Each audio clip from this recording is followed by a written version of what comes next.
during the pandemic, and I want to talk a little bit about this, but not quite yet. Everyone was thrown into online, whether they wanted to or not, professors, students, everybody. And parents and students paying their own way, because we often think that parents pay for everything. That's not the case.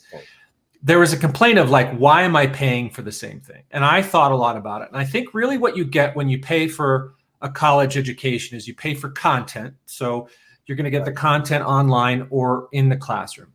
You pay for an experience, and that's you're expressing the experience in person is an experience, and the experience online is a different experience.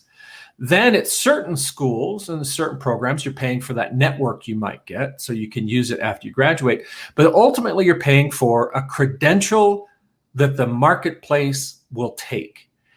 And so ultimately, if you get a degree from the University of Colorado Boulder or Michigan or Berkeley or Harvard or wherever, the marketplace, which I know has some bad connotations in the higher ed world, the business community only cares about the credential.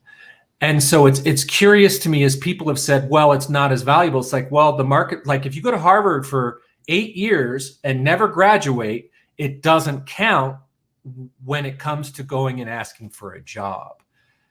And so that experience that you're saying is, look, my experience is entirely different from as a professor, as a student. You know, we've all gotten back together to see people in 3D, sometimes the first time, and it's like, it's amazing. That energy is great. But how can you talk about, look, the experience is different, but you're still getting an education online? Is that how you're seeing it?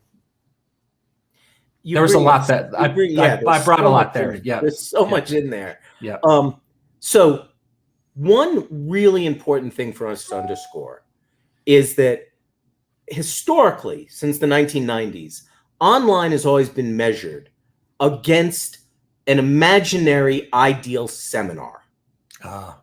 So historically, online education has been put under tremendous scrutiny and tremendous apparatus of learning objectives, and scaffolding has grown up to measure the efficacy of online.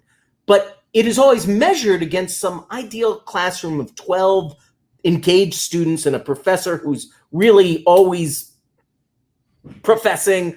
And I think that has really hurt online, because very few students actually experience the ideal classroom seminar of 12 people and a professing professor.